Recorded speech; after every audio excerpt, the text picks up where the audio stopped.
Hey everybody, I'm JoAnne Purton. So lucky to be joined today by Carl Davis of the Baltimore Ravens. So good to have you here. Hey, thanks for having me. So you're thinking, he's from the Baltimore Ravens, so what are we talking to him for? You're from Detroit. This is your hometown. Yes, I am. Yes, I am. And you are back to give back, which Yes. you have made a habit of doing, my friend. You've got a foundation that helps kids. Tell us about it. So it's called the Trenchwork Foundation, and our goal is community development, education, and healthy living. And so we just want to give back to the community and to be able to provide different opportunities for kids to come out and express themselves and just do whatever they want, you know what I mean? And just moving, like I said, moving on in the future, just provide an opportunity for kids to be able to, you know, come to a recreation center and play, and that's what we're working towards in the future. And for right now, we just have a football camp this weekend, and we want the kids to come out, have some fun, just be around some of my NFL teammates and just kind of inspire them, understand that they can be whatever they want to be. Even if it's not a football player, Even right? if it's not a football player. Everything is important, you know, whether you want to be an engineer, you know, a doctor, like you can do it, just put your mind to it. Absolutely. It takes hard work, but you can get anywhere if we put our hearts and minds to it, right? Trenchwork Foundation, it's called, you said. Yes, Trenchwork Foundation. Okay, and where did that name come from? So the name actually started when I was in college. It was actually initially as a clothing line. I still have the clothing line, something I kind of play around with. Okay. But it just came from me being a defensive lineman. And me being a defensive lineman, I play in the trenches. I get a lot of double teams. You know, you get people coming at you very angle. It's a lot of dirty work. Yeah. And whether you get a sack or you might get knocked back, you know, no matter what, understand that you always have to get back on the line and keep going.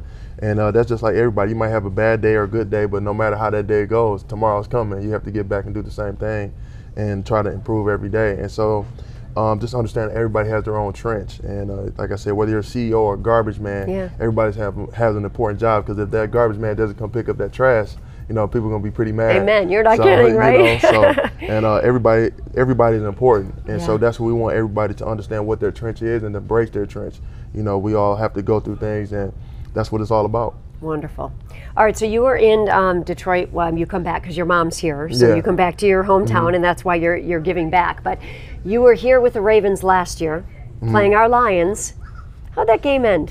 Not so good for us. It ended well for us. You know, it was a great day in the locker room for us. But you know, it's always good playing the home team, especially me being from here. And to be honest, I mean, playing the NFL is a dream come true. And you know, the team I seen growing up, and I'm lining up across from those guys, that same helmet, and you know, I have a couple of those moments still. Sometimes it's just like, wow, I'm actually playing, like I'm out there. But it's awesome. You know, I love what I do, and but it was a great game for us. You know, for you guys. Ford Field's a great stadium, isn't it? Yeah, it is. That's good. Well, good. We're so glad you're back in town. You're clearly so passionate about giving back to kids. Just a little more information about the camp this weekend, because that's what's coming up this coming Saturday, right? Yep. And it's a football camp for kids, and they can sign up at?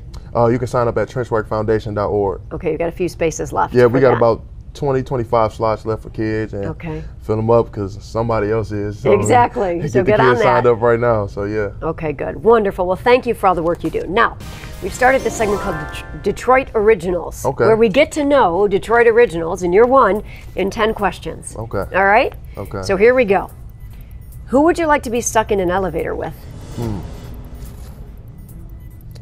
We'll have to probably say Lauren London, the actress. Okay, really? Yeah. And why is that?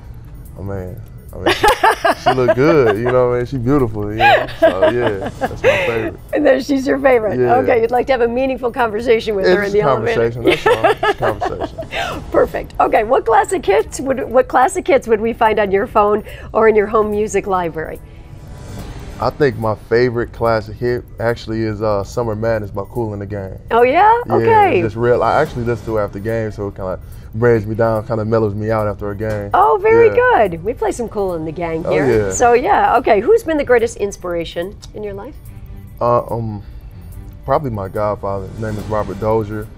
He actually coached at McKenzie High School. He was a high school football coach there, and he just helped me as far as growing into a man. Yeah. He actually coached Gilbert Brown and Jerome Bettis in high school. Wow, so I was able to, you know, be around those guys a little bit, and he just taught me a lot. And I looked up to him so much. I always wanted to, you know, make sure that what I was doing was good, and I, you know, kind of always check with him. So that's probably my greatest inspiration. Oh, that's wonderful. Do you have a favorite place to eat in Detroit when you come back?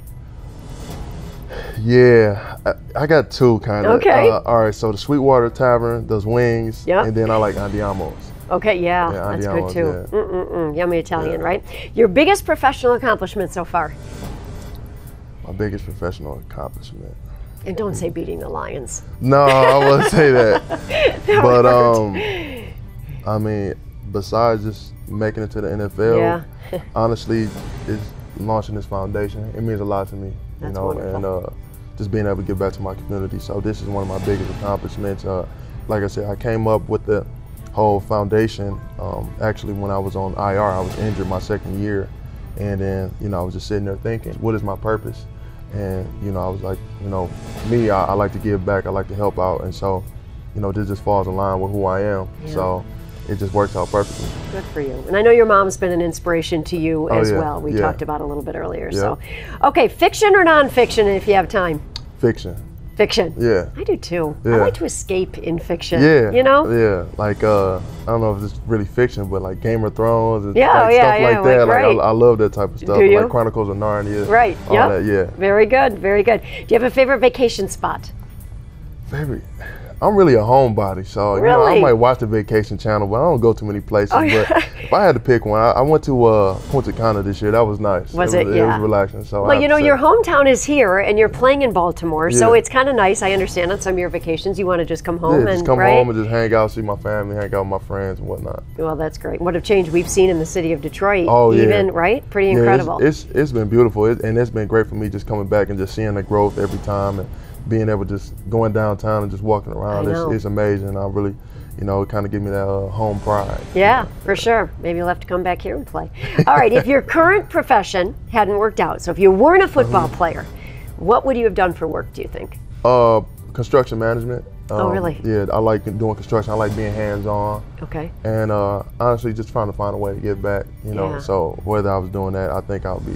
Well, when you think about a football career, it's likely the construction management will be in your future because it's not like you guys can play for 30 years. Right. I mean, you're lucky to play for 10 years, right? Exactly. So, like I love being hands-on, and so I think construction would be the way for me. Actually, growing up, my dad actually did home improvement, so I learned at a young age how to put up drywall, and my friends in college used to call me the grandpa because I used to have all the stuff that they needed. I'd take my some of my money and go buy like tools and stuff like that. Oh, that's great. But they'll laugh at me, but they needed them. Like if their car broke down, right? Of course. The house messed up. So yeah. All right. So when you retire from the NFL, you can just come back and help rebuild the city of Detroit. All right. You got a job waiting for you. All right. Describe the perfect day with your family. Perfect day with my family. I think we'll just have to be hanging out at a pool, good music, great food, probably playing some cards. That's kind of how I see it. And not getting hit by other 300-pound men. No physical aspect. Probably we might play a little bit basketball, but that's probably the perfect day for me. Yeah, that's rest for you off the field, rest, right? Yeah. Hey, thank you so much. Hey, thank you for having me. It was just a joy to have you here, and thanks for us getting to know you today as a Detroit original. Keep up the good work with your foundation. Appreciate it. All right, take care.